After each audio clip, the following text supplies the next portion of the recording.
First story. I found my wife's secret Google account and I'm sick to my stomach. I am 36, met my wife Bailey, F33, 9 years ago through mutual co-workers and we hit it off immediately. I fell absolutely head over heels with this woman. She was everything I was looking for. I had gotten out of a toxic, dare I say abusive, long-term relationship right before that with a woman Bailey had been acquainted with, but not friends with. I had her blocked on everything, and had no contact with her since breaking up. We got married right after the tail end of the pandemic, bought our first house together, and started trying to conceive. That was difficult because Bailey has PCOS, but last year she finally gave birth to our first daughter. I'm having a blast being a dad. It's kind of a dream come true. I finally got my happy life with my perfect wife. My perfect wife. Until last Monday, my laptop's battery shit the bed, so I opened up Bailey's work tablet with an attached keyboard. You can set it up like a monitor to check on some tax stuff. She wasn't home, it was just me and the baby. But we've never asked permission to use each other's devices. We've always been open like that. There's nothing for us to hide. That's what I thought. When I opened up the internet, I noticed she had the incognito tab open. Never in a million years did I expect to discover what I did. My wife has a secret Google account with a photo album saved called XX, so I clicked on it. Did I discover an affair? Nudes? Nope. In this Google album were over 300 photos, 348 actually, of my ex, the woman I was with right before I met Bailey, the woman who tormented me and made me feel worthless. The album said it was started back right around the time Bailey and I started dating, and was updated as recently as 2 weeks ago. The photos range from candid shots with family, to pictures at her work functions. There were even pictures from her yearbook. I don't know how Bailey could have found her high school yearbook photos. Photos from vacations, ID photos from work, pictures of her in crowds, screenshots of videos, and screen recordings of videos. Just her. The other people in the photos would be scribbled out, or the photo would be cropped and zoomed in just on my ex. There was other disturbing things I found too. There was another album with just zoomed up pictures of my ex's hair. Come to think of it, Bailey had recently started wearing her hair different and my ex had a very identifiable hair type. There was another album with screenshots of comments on social media. Of course I can't find them because I have her blocked. Like, Facebook groups she's in and public posts. And my ex is very low-key on social media. I can't imagine the lengths Bailey went to find them. My ex literally lives in another country now. There were also different links to the exact outfits she was wearing. Like very specific blouses and trousers you'd have to really go looking for to find. A specific water bottle I remembered her purchasing, and identical hiking boots and sandals. So basically, my partner of almost a decade has been single white femaling my ex-girlfriend, has secretly stalked her to the point of buying her exact clothes and changing her hair. And now I'm starting to realize Bailey's new interests over the years were just my ex's. Bailey has turned herself into my ex. Everything feels like a lie. Our love feels like a lie. The things we share feel like a lie. I threw up and had a panic attack. I looked at our daughter and felt betrayed. I haven't confronted her yet. I don't know if I want to. I want to run away with our daughter. I want to print out all her pictures, leave them on the table, and disappear. I don't know what to do. I just want to throw up. Update. I'm pretty sure I accidentally got my original post removed just now because I tried to update it with a link to my update. Oops. Anyway, I'm the guy who found the Google Drive full of pictures of my ex, so I was not expecting my original post to go viral on YouTube and TikTok and have so many responses. Yikes. I am overwhelmed by the support. I am humbled by the number of people who have been through this experience on both sides. I have an update, but it's probably not as exciting and as juicy as you want. It's not bad, though. First, let me clear things up.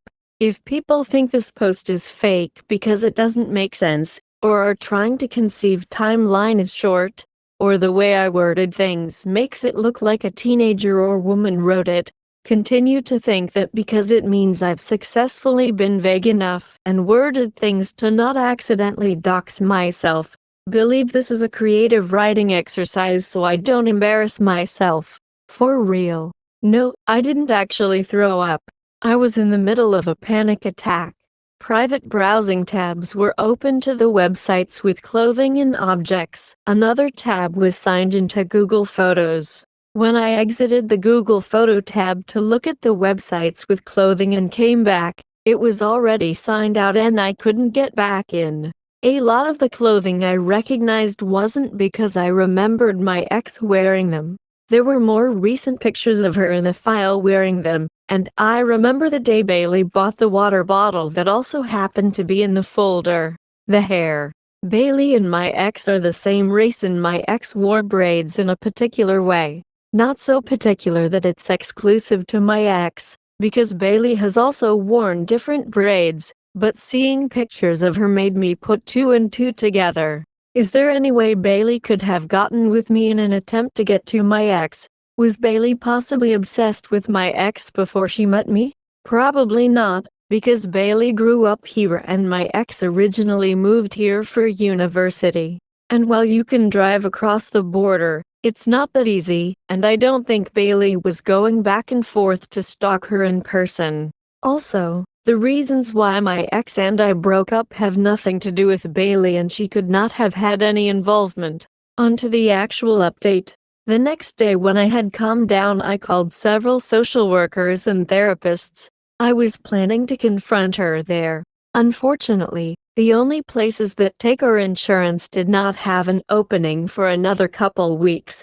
So, despite what a lot of you think, I've known my wife for nearly a decade, and even while I was confused and upset and doubting things, I didn't think she'd be a danger to me. We took baby to grandma's and I asked her to go for a walk with me. I did not beat around the bush and straight up told her I found the folder. Her face got very red and she was frozen, but also tried to play dumb at first. I was persistent, and she started crying and begged me not to leave her. This is what I uncovered. Bailey first started looking up my ex out of curiosity. To keep tabs, I guess? But over time it became more pathological. It's like she got addicted to it, but she also wanted to please me. Okay, maybe I talked about my ex a lot more than I thought, and Bailey wanted to emulate the good parts. She told me she really doesn't know who she is, and my ex's image was something she latched onto because she had me first. Finding information about her became a game. Finding the clothing and objects became a game. By searching things like blue water bottle green stripe until she couple compare the product to a photo and find the exact one. The reason why I couldn't find the posts wasn't because I had blocked my ex, but because my ex had made a new Facebook under a different name. Bailey found her profile by searching up a family member. She made fake social media and added enough mutual friends until she could see my ex's posts, and until her private Instagram accepted her. She weaseled her way into her exercise Facebook group, where the videos were posted, and searched her school on a yearbook website to find the yearbook pictures. Over time she just collected the images and would get excited to find something new. Despite the fact that my ex is extremely private on social media. The folder had originally been called Hex the Ex. In case I discovered it, she was going to make the excuse of saving the pictures to put a hex on her. When she made a burner Google account, she deleted the old folder and named the new one XX. Then she got sloppy and comfortable. And that's right around the time I just happened to open the work tablet. We took a break. It was a while. We made it to couples counseling, and Bailey and I also began seeing separate therapists. She still has not had an assessment with a psychiatrist, but it's on the list. She promised to stop, and deleted the album in front of me. Slowly certain clothing items began to disappear from the closet. I still do not entirely trust her, and that is for me to work on. I'm afraid she has another secret account somewhere, like a backup. The physical mimicking is actually stopping, though, including the hair change. We're still not okay. I want us to be okay, and it's okay if that takes time. If we end up not being okay, then that's something I have to deal with. What I do know is that my wife is incredibly insecure, probably mentally ill, and is misled. I don't really want to walk away from that. Although this probably isn't the most exciting update, I appreciate the private messages I just couldn't get back to, Reddit cares, and links to resources. I'm not sure how I feel about social media. YouTube and TikTok picking up on my story though. That's wild. Until next time, if I ever give another update, I hope it's a good one. Second story. Taking first steps toward reconciliation, with kids at least. My backstory is all very stereotypical and common. Relationship with my BP had faded over the years. Ships in the night. Started to turn argumentative and hostile. Meanwhile AP, also unhappily married, appeared and offered an alternative, tons in common. Fun. Had that spark for life, hard to resist, etc. etc. Over the course of a couple months, I found myself in an emotional affair that eventually became physical.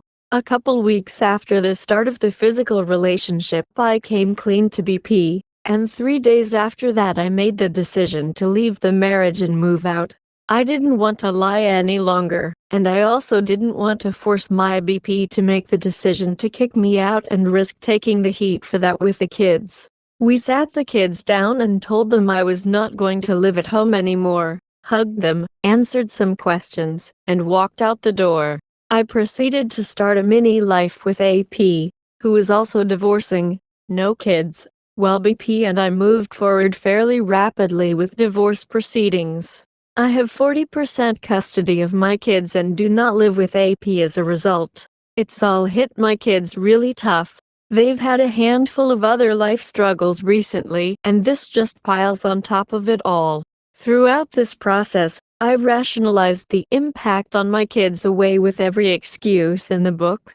They're still adjusting, it'll get easier, okay great, but they shouldn't have to be adjusting to anything. You weren't happy in your marriage, and if you're happy you'll be a much better parent for them. BS. Okay, maybe a little bit of truth there, but an affair and divorce was probably about the worst road to being happy, and I'm convinced the affair undermines the sentiment of this excuse anyway, and many more. Some of these rationalizations come from AP, others come from my therapist.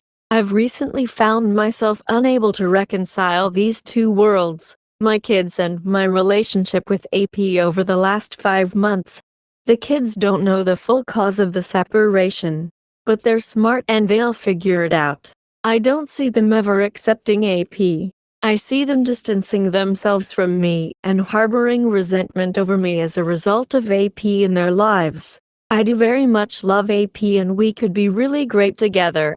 But I ultimately can't look myself in the mirror and say I'm putting my kids first as long as I'm in a relationship with AP, or perhaps in any relationship whatsoever. At least until they're a lot older, but especially not with the person with whom I ended a family.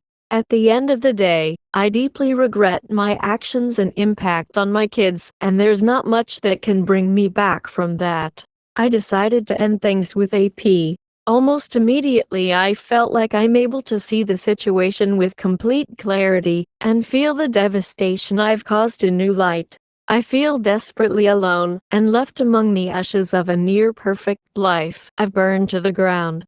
Interesting that these sorts of feelings didn't come about until the AP distraction was removed from the equation. I'm not yet sure whether I want to pursue reconciliation with BP. I'm not sure I want it on the basis of the marriage alone. It would probably be more of a stay together for the kids situation. And even if I did, I'm pretty sure that ship has sailed and there's no way back. But I figure if I actually care about my kids and their stability in life, it needs to be seriously considered sooner rather than later. Either way, I don't think I can honestly sort all this out while still with AP. I don't really know what I'm asking from you all in sharing this. I think I'm half just trying to get some stuff off my chest. I'm absolutely not looking for pity. I feel terrible for what I've done, but I do not feel badly for myself. As far as I'm concerned, I've gotten what I deserve, and this is my cross to bear, so to speak. My new objective in life is to be the best person I can and live the most honest life I can, quietly and discreetly. AKA, I'm not parading around social media seeking forgiveness and try to make up for my wrongs specifically to my kids.